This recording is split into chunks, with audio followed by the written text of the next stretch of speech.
बहुत ज़रूरी है। जी बिस्मिल्लाहिर्रहमानिर्रहीम, अल्लाहुम्मा सल्ली अला मुहम्मद व आले मुहम्मद, इय्याका नअबुदु व इय्याका नस्तईन। यार आज आपको पता है कि जैसे एंटी टेररिस्ट कोर्ट में हम लोगों ने बेल बिफोर अरेस्ट ली हुई थी, जो हमारे खिलाफ झूठे और मनगढ़ंत FIRs हुई, मरूफ साहब साथ आ जाए, वो हुई थी। उसके ऊपर हमारे बाकी लीडरशिप भी पेश हुई है, जरताज गुल साहिबा और मैं भी पेश हुए, क्योंकि हम सारे को एक्यूज़ड हैं।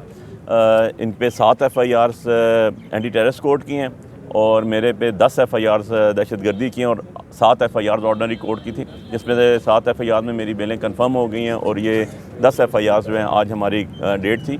इसके अंदर पेशरफ्त ये हुई कि नेक्स्ट डेट आई फरवरी की, और जरताज गुल साहबा को जो है वो, क्योंकि पुलिस जो है वो ये इनको शामिल तफ्तीश नहीं करी थी, तो हमने कोर्ट को कहा कि जी इनको शामिल तफ्तीश किया जाए। इन्वेस्टिगेशन ज्वाइन करने के लिए रुपकार लेके जाती हैं, इनके जो रुपकार नहीं लेते।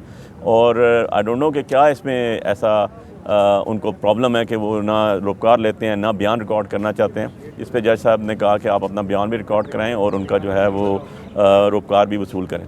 सो आप सबको पता है कि ये जो FIRs हैं, जो झूठी FIRs हैं, जो मनगढ़ंत FIRs हैं, जिनके लिए एक स्पेसिफिक वर्ड यूज़ मैं करता होता हूँ कि ये पॉलिटिकली मोटिवेटेड FIRs हैं, नंबर 1।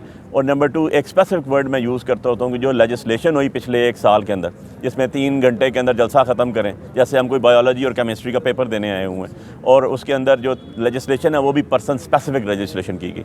सो आज जो है हम लोग अदालत से बड़ी उम्मीद लेकर आए हैं कि ये हमें इंसाफ मुहैया करेंगी।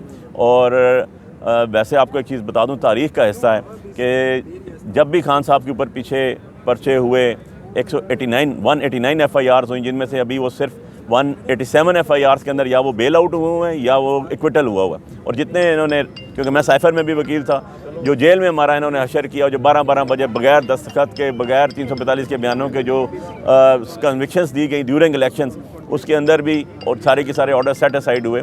और इंशाल्लाह आप देखेंगे कि हक के बोलबाला होगा और इंसाफ एवेंचुअली जो है करेंगे। के मुतालिक बताइएगा कि मुज़ाकरात कामयाब होंगे या ये सिर्फ टाइम ज़ाया किया जा रहा है? देखो यार, मैं एक चीज़ का कायल हूँ, हम पॉलिटिकल लोग हैं ना, हमारे हाथों में कलम हो सकती है, हमारे हाथों में हथियार नहीं हो सकता, हमारे पास डंडे नहीं हैं, हम नेगोशिएशन कर सकते हैं, हम टेबल टॉक कर सकते हैं। और आप अप्रिशिएट करें हमारे लीडर इमरान खान साहब को, जिन्होंने सबसे पहले इनिशिएटिव लिया और हमारी सीजनड पॉलिटिशियंस और सीजनड पार्लियामेंटेरियंस को एक कमेटी तश्कील दी, और उसके 20-25 दिन बाद गवर्नमेंट को होश आया और उन्होंने उसके ऊपर अपना जवाब दिया। लेकिन मैं हैरान था कि मैं हर टॉक शो में भी जाता था तो वहाँ पर यह सवाल होता था जी कि लिख के दें। यार हम बार बार कह रहे हैं कि जुडिशल कमीशन बना दो 26 नवंबर, और उसके ऊपर हम बार बार कह रहे हैं उसके ऊपर जी कि आप 9 मई और उसके ऊपर बना दें, और हम बार बार कह रहे हैं कि जनाब आपको हम एक इल्तिजा करें, इनोसेंट कैदियों को छोड़ दें। कोई तीसरी तो हमारी इसमें टेबल ही नहीं हुई, कोई एजेंडे में चीज़ ही नहीं थी। लेकिन हमने कल खान साहब से पूछ लिया, खान साहब ने कहा अच्छा अगर वो ये कहते हैं लिख के दो, गो के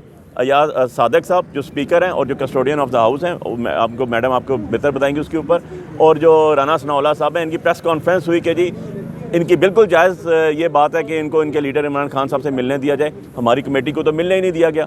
नंबर 2 चीज़ दूसरी भी उन्होंने जो कहा कि जी जो रिटर्न लेकर हैं, खुद उन्होंने कहा कि जी मिनट ऑफ मीटिंग्स रिकॉर्ड है। और मिनट ऑफ मीटिंग्स होता क्या है? मिनट ऑफ मीटिंग्स ये होता है कि जो लोग बैठे होते हैं उस बैटिंग होती है, उसके बाद उन सब के सिग्नेचर्स होते हैं। तो हमारी तो 2 ही पॉइंट्स थे, उसी के ऊपर हुआ है। तो मैं अब तो क्योंकि खान साहब ने क्या दिया, अच्छा ठीक है अगर वो कहते हैं तो उनको लिख के भी दे दो, तो we are ready for it. वो इंशाल्लाह हमारे जो बैठे हुए हैं कमेटी के अंदर उसके ऊपर लेके जाएंगे। अब बॉल जो है वो गवर्नमेंट के कोर्ट में है, क्योंकि गवर्नमेंट जो होती है वो पावर कॉरिडोर में होती है, दुनिया सारी में वो 2 कदम आगे लेके बढ़ती है।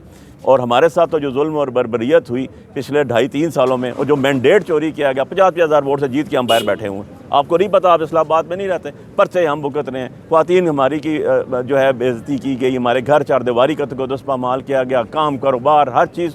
यार मुल्क ऐसे चलते हैं? मुल्क ऐसे नहीं चलते जी। मैडम आपसे